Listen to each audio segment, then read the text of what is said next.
Bonsoir, voici les titres de ce journal. Les chauffeurs routiers européens veulent obtenir une harmonisation de leur temps de travail. Ils ont dressé des barrages filtrants dans plusieurs pays de l'Union européenne, dont la France. Congrès des HLM à Marseille, les organisations de locataires contestent un accord passé entre l'État et les HLM concernant les loyers. Multiplication des critiques contre l'organisation du procès des 138 personnes accusées de soutenir les terroristes islamistes dans un gymnase à Fleury-Mérogis. Et puis la sortie du film de Roger Planchon, consacré au peintre Toulouse-Lautrec. Les chauffeurs routiers européens ont fait une grève aujourd'hui qui fera peut-être date. Ensemble, les camionneurs de plusieurs pays de l'Union européenne ont manifesté par des barrages filtrants placés aux frontières. Les chauffeurs de poids lourds sont exclus des lois européennes de 93 sur l'aménagement du temps de travail en raison de la spécificité de leur profession. Ils souhaitent donc que soient harmonisées leurs différentes conditions, notamment en termes d'heures de travail, de sécurité, de temps de repos et de protection sociale. C'étaient les raisons de cette multiplication de barrages dont voici quelques aspects. Commentaire Éric Mézy. Une vingtaine de barrages, des distributions de tracts. Ce n'était pas une démonstration de force, mais plutôt une action symbolique. À 10 jours de la réunion entre la Commission européenne et le patronat, les chauffeurs routiers ont donc décidé de faire entendre leur voix. On peut arriver à trouver des conducteurs qui font entre 60 heures et 90 heures par semaine. Ça, nous n'en voulons plus. Parce que c'est un facteur de danger, c'est un facteur de mort sur les routes, pas seulement pour la profession, mais aussi pour tous les autres usagers. Donc on dit ça suffit, il faut harmoniser de manière à obtenir une réglementation qui soit respectée et appliquée par tous. Harmonisation, car en termes de législation sociale, l'Europe des transports est une mosaïque. Les chauffeurs néerlandais que leurs homologues français ont rencontrés à la frontière sont parmi les mieux lotis. 11 000 francs de salaire moyen et des entreprises de grande taille, ultra compétitives, qui gèrent leur flotte de camions par satellite. Sur le pont de l'Europe, à Strasbourg, les chauffeurs allemands et français étaient côte à côte pour expliquer leurs revendications. La situation dans les deux pays est très comparable. Avec une durée moyenne de travail de 56 heures par semaine, les Français et les Allemands sont les bons élèves de l'Europe. Mais faute de contrôle suffisant, les abus sont encore trop nombreux. Côté rémunération, le chauffeur français se situe derrière son collègue d'outre-Rhin, entre 8 et 10 000 francs par mois. Au barrage de Biriatou, au Pays Basque, les routiers espagnols sont venus en renfort. Ici en Espagne, comme dans tout le sud de l'Europe, 95% des chauffeurs sont propriétaires de leurs camions. Ce sont ces petits patrons qui roulent le plus longtemps pour les tarifs les plus bas. Les chauffeurs routiers présents aujourd'hui sur les barrages attendent donc avec impatience la réduction à 48 heures par semaine de leur temps de travail. Mais ils savent aussi que le plus dur sera de la faire respecter. Alors l'un des barrages importants de cette journée de manifestation des routiers se trouvait, vous venez de voir, au péage frontalier franco-espagnol de Biriatou dans les Pyrénées-Atlantiques sur l'autoroute A63. Pour bien préciser les différences de conditions sociales entre pays, nous avons choisi de comparer deux entreprises, en France et en Espagne. Deux sociétés de transport où le sort des chauffeurs n'est pas le même, mais où la concurrence à si peu de distance est très forte. Reportage Juliette Beau, Pascal Golomer et Jean-François Monnier. Ce chauffeur espagnol est installé à Irún, tout près de la frontière française. Il le sait, il gagne moins que ses voisins, en moyenne 20%, et il travaille 5 heures de plus par semaine. Pourtant, ses collègues et lui ne se considèrent pas du tout comme les plus à plaindre en Europe. Il y a de grosses différences, par exemple avec un chauffeur portugais ou un chauffeur turc. Ils sont beaucoup plus pauvres que nous, on les paye moins, je pense que c'est une question d'économie. Autre grosse différence avec les Français, les périodes d'attente. Elles sont comptabilisées comme temps de travail en France. Ici en Espagne, on ne rémunère que le temps passé au volant. Poder pagar sin haber inflación en el país. Quiere decir, poder pagar todos los costos. Se tienen que mentalizar mucho los cargadores para que respeten, por ejemplo, que llegue un camión, están programados ya con unos horarios previstos y que en una hora se puedan cargar y descargar. À quelques dizaines de kilomètres de là, de l'autre côté de la frontière, une entreprise française. Malgré l'ouverture totale du marché européen le 1er juillet dernier, on ne craint pas ici une invasion des camions espagnols, car leurs sociétés sont bien plus petites et moins bien structurées qu'en France. Une structure artisanale le plus souvent. En revanche, elles sont plus rentables, avec un prix de revient au kilomètre de 4 francs contre 5 francs 20 en France. Eh bien, vous savez, si vous avez un camion qui peut effectuer 16 000 km par mois avec un chauffeur payé comme un chauffeur français qui en fait que 12 000 ou 11 000, la différence, elle se voit tout de suite à la fin du mois, d'autant plus que les charges sociales en Espagne sont moins chères que les charges sociales françaises, d'environ 10%. L'harmonisation européenne, les salariés et chauffeurs la réclament pour l'amélioration de leurs conditions de travail. Les chefs d'entreprise l'attendent pour une concurrence plus équilibrée.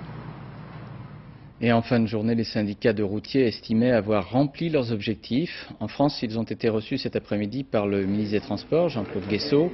Et à l'issue de cet entretien, les 4 syndicats, CGT, FO, CFDT et FNCR, se sont dit satisfaits des propos du ministre. À Moscou, ce mardi, plusieurs hypothèses politiques ont été évoquées au lendemain du refus par les députés de la Douma, la chambre basse du Parlement russe, d'investir Viktor Tchernomyrdine comme Premier ministre. On semble même douter que le président Yeltsin insiste une 3e fois, comme il en a le droit, auprès des députés. Alors Gilles Rabin, ce soir, on a l'impression que vous venez de vivre une journée de dupes. Tout à fait, et ce soir, il n'y a plus de candidats, on est en manque de candidats. Vous savez, on pensait avoir enfin trouvé l'homme introuvable, le sauveur qui allait réconcilier tout le monde. Et voilà que ce sauveur, Yevgeny Primakov, le ministre des Affaires étrangères, refuse poliment de devenir Premier ministre. Alors ce soir, c'est le grand vide. Bien sûr, il reste des candidats capables d'obtenir l'investiture de la Douma, comme par exemple le président du Sénat ou le maire de Moscou. Mais on doute beaucoup qu'ils soient encore en mesure d'affronter et surtout de maîtriser la crise économique. Alors ce soir à Moscou, on parle de quoi? De la destitution d'Yeltsin, la dissolution de la Douma? Eh bien, on parle des deux. Vous savez, depuis pratiquement le début de sa présidence, Boris Yeltsin est menacé par la Douma d'une procédure en destitution. Or, si demain les députés décidaient de lancer enfin cette procédure, eh bien, cela aurait pour effet immédiat d'empêcher Boris Yeltsin de dissoudre la Douma pour les 2 mois qui viennent. Il se retrouverait sans moyen de pression sur l'Assemblée et ne pourrait donc plus leur imposer aux députés sa volonté. Merci Gilles. Et ceux qui montrent le plus leur détermination à renverser le chef de l'État, ce sont les dirigeants communistes, avec à leur tête Guennadi Zyuganov. Ils croient que le moment est venu, qu'ils pourraient ainsi, à la faveur d'élections, revenir au pouvoir. Reportage à Moscou, Dorothée Olyric, Franck Brisset. La Douma, bien avant cette crise politico-financière, les Russes l'appelaient déjà Dourdom, la maison des fous. Les vrais communistes, ce sont les bolcheviks, les léninistes, les staliniens et les marxistes, parce qu'ils ont construit le grand État des ouvriers et des paysans de l'Union soviétique. Et on est en train de reconstruire cet État-là. À l'intérieur de la Douma, l'atmosphère est moins passionnée. Parmi les 161 députés communistes du Parlement, quelques-uns complotent, beaucoup arpentent les couloirs, d'autres réécrivent l'histoire de la révolution de 1917. C'est la nouvelle rédaction de cette révolution. Les forces essentielles, ce sont la classe ouvrière, et les paysans collectivistes et les intelligents communistes. Il veut dire bien sûr les intellectuels communistes. Alexandre Kravets, c'est l'un d'eux, il est chargé de l'idéologie du parti. Officiellement, cette réunion est secrète, mais il nous révèle qu'il prépare des grèves, planche sur la destitution d'Yeltsin et envisage même les pires scénarios. Le président a perdu toute autorité et il n'a plus l'armée avec lui. Le peuple est en grande majorité contre Boris Yeltsin. Et si on en vient aux armes, comme en 93, on aura cette fois toutes les chances de gagner. 3 bureaux plus loin, chez les jeunes communistes. Est-ce que toi tu iras défendre la Douma si ça tourne mal? Non, lui il ira sûrement pas défendre la Douma, il ira casser les kiosques. Oui ça, il est temps de s'y mettre. Derrière les blagues et les rires se cache l'inquiétude des jeunes communistes, les komsomols comme on les appelle toujours. Ils parlent de la pauvreté du peuple, celle qui mène toujours aux révolutions. En République démocratique du Congo, on compte les morts dans la zone de Kalemie, dans le sud-est du pays. 42 tués ce week-end dans l'affrontement entre soldats et rebelles. Et puis au Zimbabwe, à Victoria's Falls, où plusieurs chefs d'État africains tentaient depuis hier de mettre un terme au conflit, les prémices d'un accord de cessez-le-feu ont été vite démenties. Les rebelles ont fait savoir qu'ils ne se sentaient pas engagés par l'accord signé par Laurent-Désiré Kabila, mais accord signé sans eux.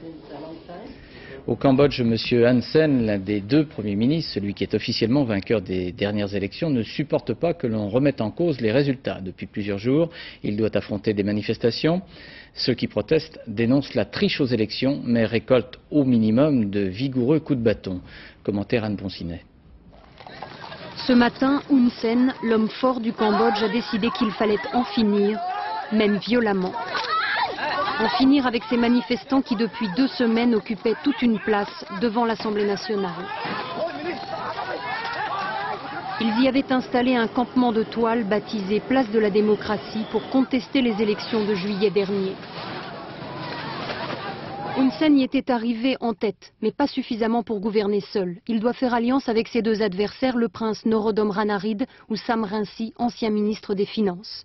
Mais pour eux, les élections ont été truquées. Ils ne veulent entendre parler d'aucune coalition. C'est l'impasse.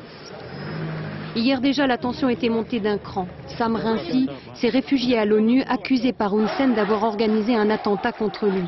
Et dans la soirée, les manifestants venus soutenir l'opposant ont été dispersés par des tirs d'armes automatiques. Officiellement des tirs en l'air, mais une personne au moins est morte. Pourtant, le 24 septembre prochain, toutes les parties cambodgiennes doivent se retrouver à l'Assemblée nationale pour trouver le moyen de gouverner le pays. En Irlande du Nord, l'IRA véritable, un groupe dissident catholique responsable de l'attentat d'Omagh où 29 personnes ont trouvé la mort le 15 août dernier, a décrété un cessez-le-feu complet. L'IRA véritable est toujours cependant hostile aux accords de paix en Irlande. Au Canada, au large du port de Peggy's Cove, dans la province canadienne de la Nouvelle-Écosse, les recherches de débris de l'avion de la compagnie Swissair, abîmé en mer mercredi dernier, ont été ralenties par le mauvais temps. À terre, les experts tentent d'analyser le contenu de la première boîte noire récupérée, ce boîtier qui enregistre conversations et détails techniques de tous les mouvements d'un avion.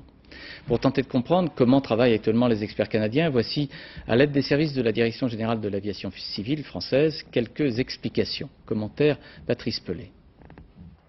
Dans la boîte noire retrouvée dimanche, il manque les 6 dernières minutes de vol. C'est pendant la descente, pour une raison encore inconnue, qu'à 3000 mètres, toutes les données techniques ont cessé d'être enregistrées. Dommage, mais tout n'est pas perdu, car un avion c'est en fait 2 boîtes noires. La première d'entre elles est un gros magnétophone. Sur cette table, en voici un semblable à celui de l'avion suisse. Il enregistre par 4 canaux le micro du commandant, le micro du copilote, le micro d'ambiance, donc un micro qui se trouve au centre du poste de pilotage, et enfin donc la liaison interphonie entre la cabine passager et la cabine pilotage. Voici la bande enregistreuse. Son boîtier l'isole d'une température de 2000 degrés. Ensuite, direction le laboratoire où la bande va être lue. Ici, on s'applique à rendre compréhensibles les mots, les sons sortis du cockpit. À défaut de voix humaine, on peut entendre la dernière alarme avant un crash.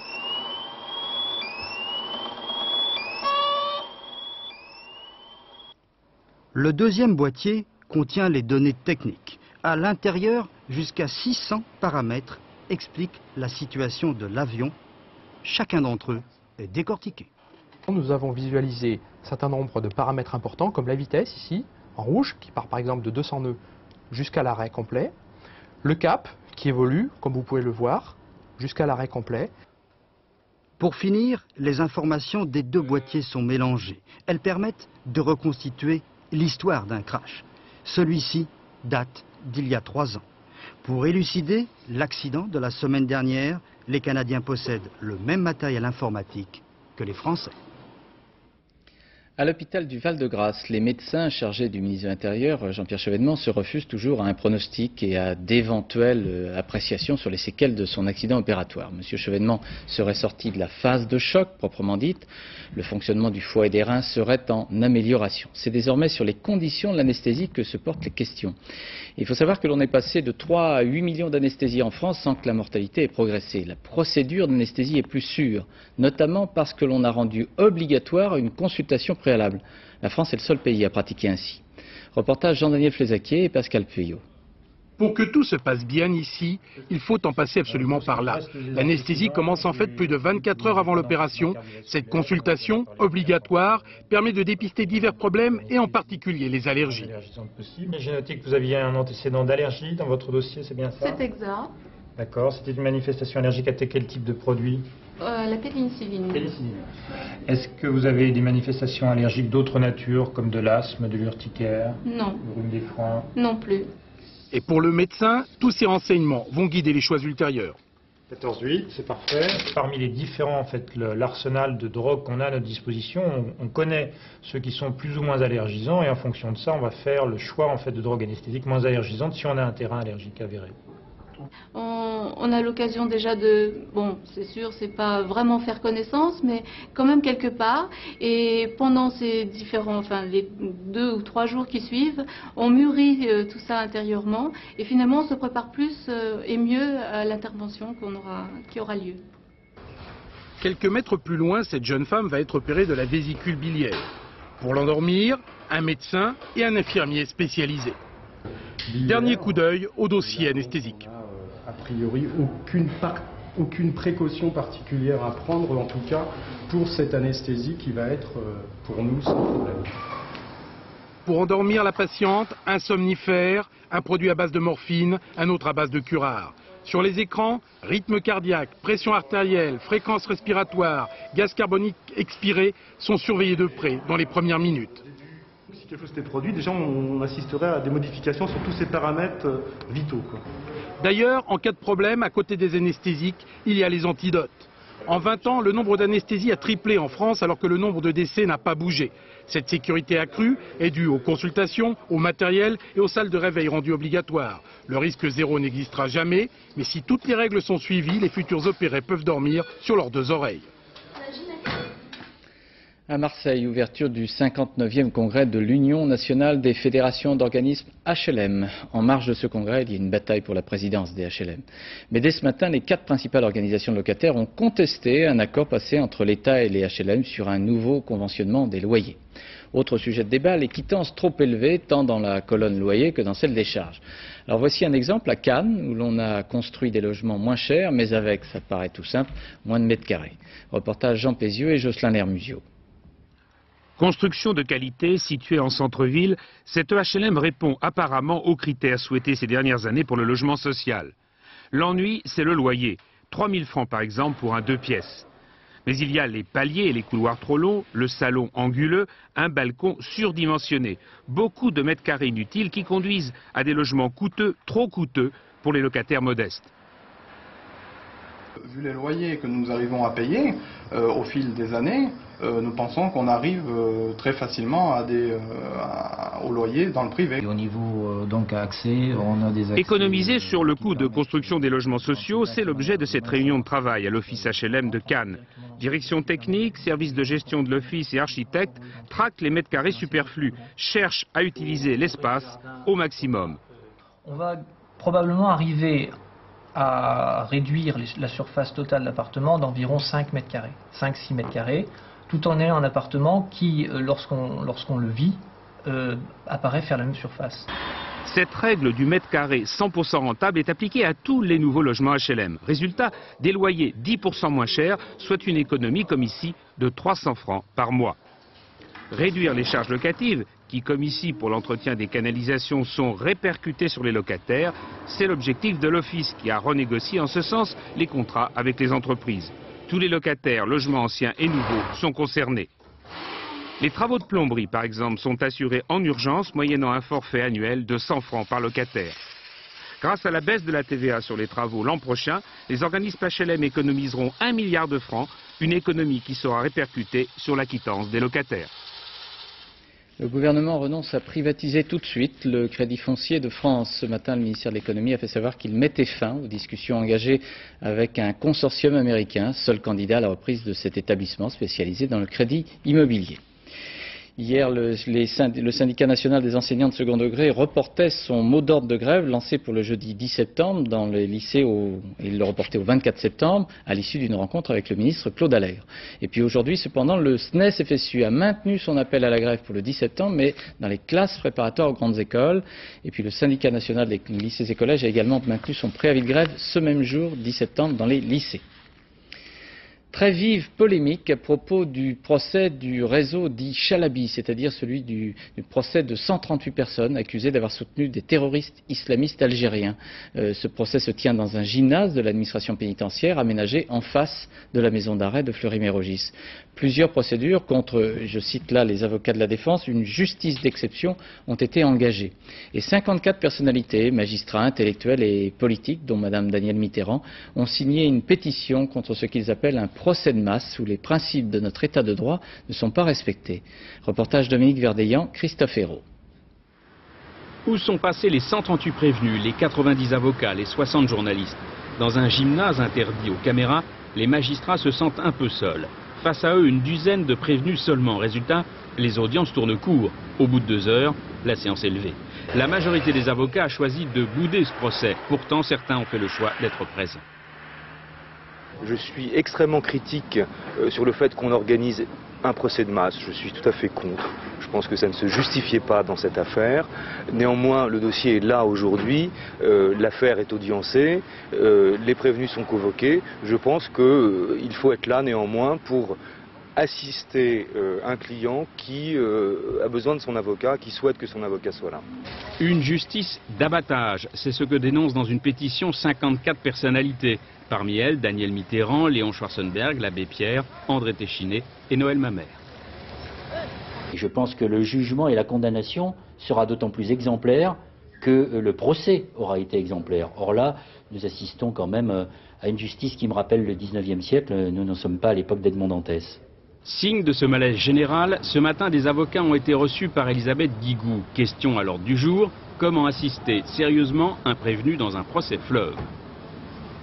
Comment peuvent-ils le faire lorsqu'il y a 50 000 cotes à lire et 603 pages dans un réquisitoire? 2 solutions, ou bien renvoyer ce procès, ou bien disjoindre et dire que telle et telle personne seront jugées plus tard. L'absence des prévenus et des avocats n'empêche en rien la poursuite du procès. Avocats et tribunal restent ce soir sur leur position. Côté chancellerie, on se refuse à tout commentaire.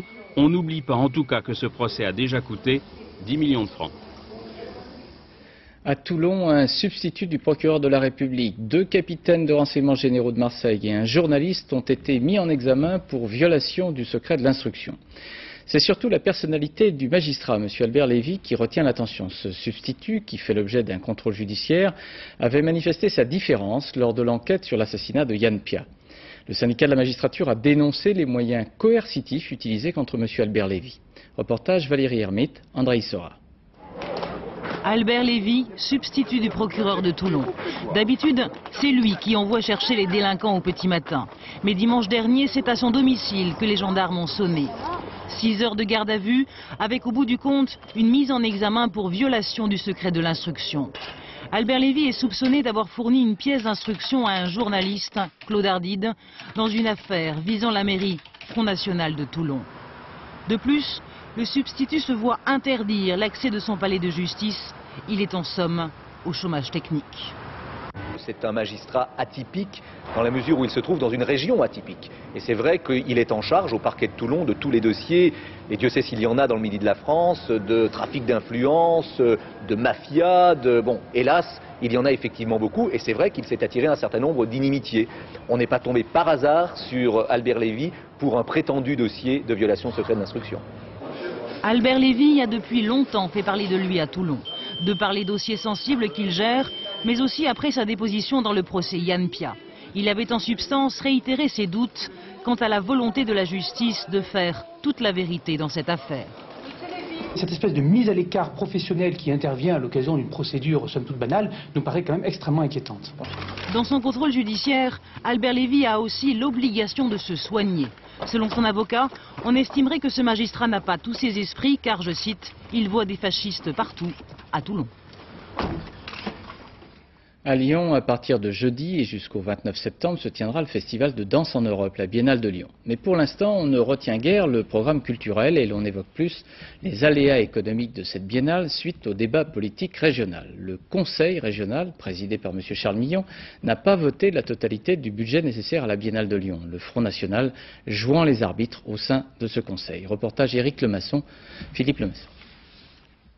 D'ordinaire, la Biennale de la danse est comme le Rhône en septembre, c'est-à-dire tranquille. Cette année, pour la 8e édition, les apparences sont tranquilles. L'Opéra de Lyon s'apprête. En sous-sol, une troupe est en répétition. Les concepts y sont maniés avec élégance. Jusque-là, tout va bien, d'autant qu'en coulisses, le lourd budget de 20 millions de francs a été bouclé sans difficulté. Non, ce qui pose problème est un peu à l'écart. Loin du centre, mais au cœur du terrain politique. Il s'agit du défilé d'ouverture de la Biennale. Un rassemblement populaire de troupes créées pour l'occasion, notamment dans les banlieues de la ville. Thème choisi, le métissage des cultures méditerranéennes. L'ambition de la Biennale est de faire danser la ville toute la ville. Ce sont des personnes qui viennent de tous les horizons, qui sont des personnes qui ne sont plus au travail, qui ne sont plus, je dirais, dans le mouvement d'une activité professionnelle ou de vie, simplement. Il en coûte bien sûr quelques deniers supplémentaires à la Biennale. Et c'est là qu'entre en scène le Front National, dont les élus au Conseil régional refusent de voter toute subvention à ce défilé qui valorise la colonisation de peuplement que subit notre pays sous le nom d'immigration. Ce sont les mots de leur communiqué. Impossible alors pour Charles Millon, privé des voies FN qui lui permettent de diriger la région, d'allouer les 400 000 francs prévus. Il lui faudrait un appui ponctuel des socialistes, mais le PS refuse. Depuis le 20 mars, M. Millon est élu avec les voix du Front National. Le Front National est le maître du jeu. Et nous n'entendons pas venir au secours de M. Millon. Le Front National défend ses conceptions depuis toujours. Ça n'a rien pour étonner. Ce qui est étonnant, c'est de voir les socialistes se joindre au Front National pour refuser ce type de crédit. Mais ils disent que c'est justement pour vous mettre face à vos alliances avec le Front National. Oui, mais la politique du pire est la pire des politiques. Actuellement, par leur attitude, ils sont en train de bloquer un certain nombre de dossiers. Et voilà comment cet homme, le directeur artistique de la Biennale de la danse, se retrouve cette année sans trop savoir sur quel pied danser.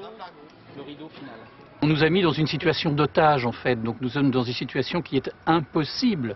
Il est évident que si la situation actuelle qui devait perdurer dans la région Rhône-Alpes, ce serait extrêmement grave pour l'avenir, et pas seulement pour nous, pas seulement pour le défilé, pour la Maison de la Danse de Lyon, mais grave pour toute la politique culturelle, grave pour toute la politique de la ville.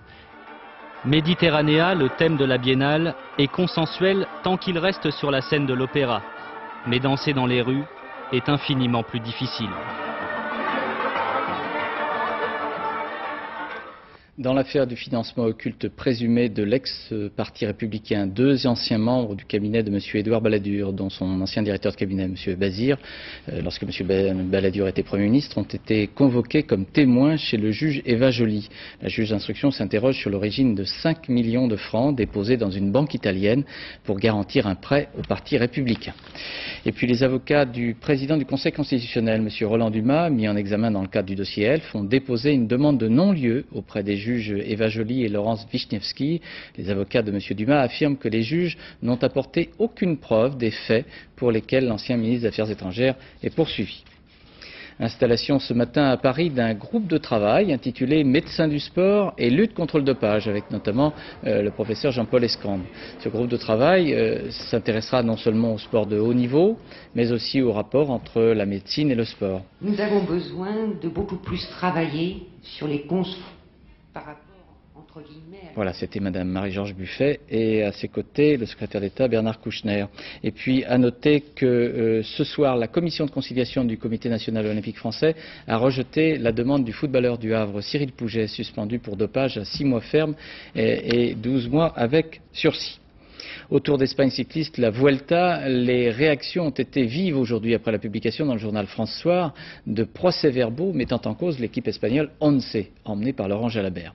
Celui qui serait à l'origine de la polémique, par ses aveux, le Suisse Alex Zülle, s'est expliqué. Commentaire Laurent-Frédéric Bollet. Aujourd'hui, Laurent Jalabert a perdu 3 choses. D'abord, l'étape du jour de la Vuelta, la 4e. Ensuite, il a perdu le maillot amarillo de leader qu'il avait endossé pourtant hier. Enfin, plus embêtant, Laurent Jalabert a perdu une partie de ses nerfs. Le Français a très mal pris les déclarations du Suisse Alex Zülle. Hier, en effet, France Soir a publié les procès-verbaux des auditions des coureurs Festina pendant le Tour de France. Zülle y met en cause son ancienne équipe, la Once, celle de Jalabert. Il ne faut pas croire que certains font toutes les fautes et les autres aucune. Moi ou un autre, je sais ce qu'est le PO. Mais ces révélations, c'est de la merde. Je me demande pourquoi tout sort aujourd'hui, au début du Tour d'Espagne. Festina ou l'équipe par qui le scandale arrive, une nouvelle fois. Les procès-verbaux représentent une terrible accusation du milieu du cyclisme. La réaction ne s'est pas fait attendre, et notamment bien sûr chez les Once. Moi j'ai la conscience tranquille. L'affaire est dans les mains de nos avocats. Zülle a fait ses déclarations sous pression, j'en suis persuadé. Et maintenant, il y a des fuites dans les journaux français. Mais je vous le dis, personne n'aura la peau de Once. Pour conclure, Laurent Jalabert Jalabert prétend que c'est sa parole contre celle des autres et que l'Union cycliste internationale est de toute façon, je cite, une dictature. Oui, à Grenade, aujourd'hui, on a sorti les munitions. Et puis côté sport, tennis, aux internationaux des États-Unis, à l'US Open de New York, il n'y a plus de Françaises en compétition. Marie Pierce et Nathalie Tauziat ont été éliminées, notamment par l'américaine Nathalie Hingis. Et puis d'autre part, la compétition s'est sérieusement perturbée par le mauvais temps. Cinéma, sortie demain du film réalisé par Roger Planchon, consacré au peintre Toulouse-Lautrec. C'est toute la belle époque, le French Cancan, le Moulin Rouge et le cabaret d'Aristide Bruand qui revivent dans ce film où Roger Planchon a souhaité que la légende Lautrec soit dépassée, que l'on redécouvre l'homme. Reportage Georges Bégou, Jean-Louis Bousser. On ne saurait oublier Albi et les rives du Tarn dans une biographie de Lautrec. Il naquit au pied de la cathédrale Sainte-Cécile et y vécut jusqu'à l'âge adulte. Dieu, c'est quoi pour toi? Un être stupide comme ta mère. Vous voulez des mioches qui soient des monstres, comme votre Nabo? Tu n'as jamais été amer, Henri, ne le deviens pas. La vie est un don de Dieu. La vie, je n'y comprends rien. Enfin, tout se simplifie quand je fais un dessin.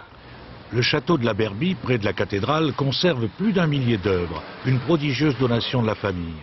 La comtesse a dans un premier temps souhaité proposer au musée parisien. Ces musées ont refusé le don et donc la comtesse a proposé l'ensemble de ses œuvres à la ville d'Albi.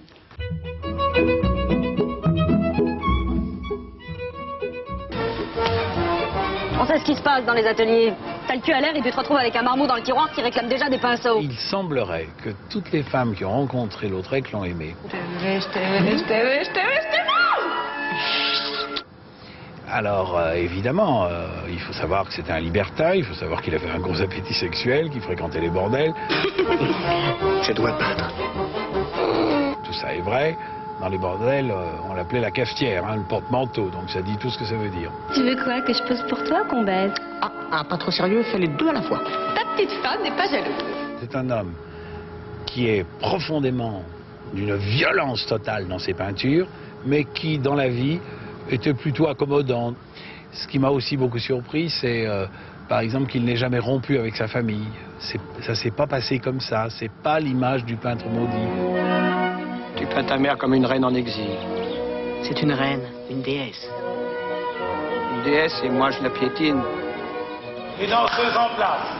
Roger Planchon, oubliant un peu le théâtre, se révèle un cinéaste d'envergure. Il filme avec virtuosité l'incontournable morceau de bravoure de la vie de Lautrec, le French Cancan.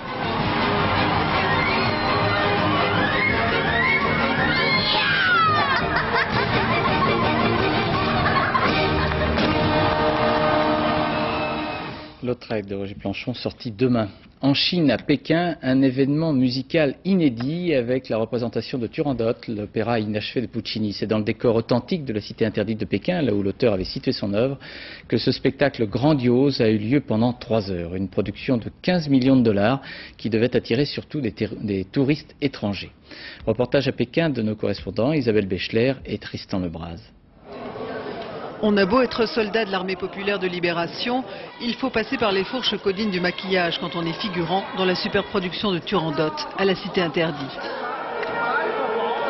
Et la jugulaire d'époque Ming donne parfois quelques soucis. 1 heure avant le début du spectacle, le prince Calaf fait ses dernières vocalises. Barbara Hendricks, la servante Liu, rejoue son suicide pour un magazine chinois avant de poser avec Zubin Mehta, le chef qui a rendu possible ce Turandot en décor réel. Pour cet événement culturel rarissime, des amateurs d'opéra sont venus du monde entier. En cette soirée de gala, les Occidentaux avaient dépensé plusieurs milliers de francs pour les meilleures places. C'est mon cadeau d'anniversaire pour mes 80 ans, ce voyage. Enfin, surtout l'opéra. Vous avez une idée du prix? Ce qu'on a payé, laissez-moi vous dire franchement. 42 000 francs pour 5 jours. Malgré les prix exorbitants, champagne et petits fours étaient payants. Mais parmi ces dames, certaines n'auraient jamais connu la Chine sans Turandot. Nous connaissons tous plus ou moins Hong Kong, mais la Chine rouge, Pékin. L'ouverture fut grandiose à la mesure de l'architecture de 500 ans d'âge de la cité interdite.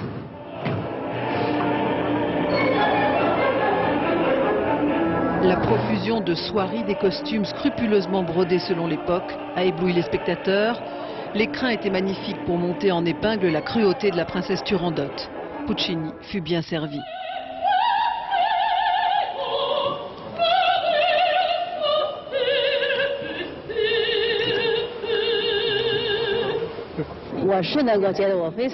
Moi, j'ai beaucoup aimé. Il y a des gens qui sont inquiets pour l'intégrité du monument historique qu'est la cité interdite. Je ne sais pas, mais la musique et les décors sont superbes.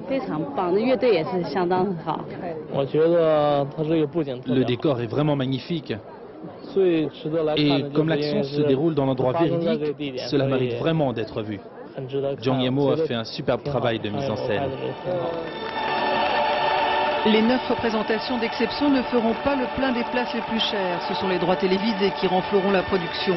Un projet peut-être un peu trop ambitieux et qui aura laissé de côté le gros du public chinois. Voilà pour finir ce journal. Je vous rappelle 2 informations que nous avons développées dans cette édition. Tout d'abord, la grève des routiers européens. Ils tentent d'obtenir l'harmonisation notamment de leurs conditions de travail. Et puis le procès Chalabi, pétition et polémique des avocats qui ne veulent pas continuer à ce procès ainsi dans ce gymnase de Fleury-Mérogis. Pour la météo, dans quelques instants, c'est Nathalie Riouet. À 20h50, le film de Cédric Clapiche, Chacun cherche son chat. Et puis à 0h40, vous retrouvez Bruno Roger-Petit. À 7h50, demain, Françoise Laborde, dans les 4 vérités, retrouvera Michel Barnier, président du Conseil régional de Savoie. À 13h, Carole Gessler et Rachid Arabe, bien sûr. À demain 20h. Bonsoir, merci.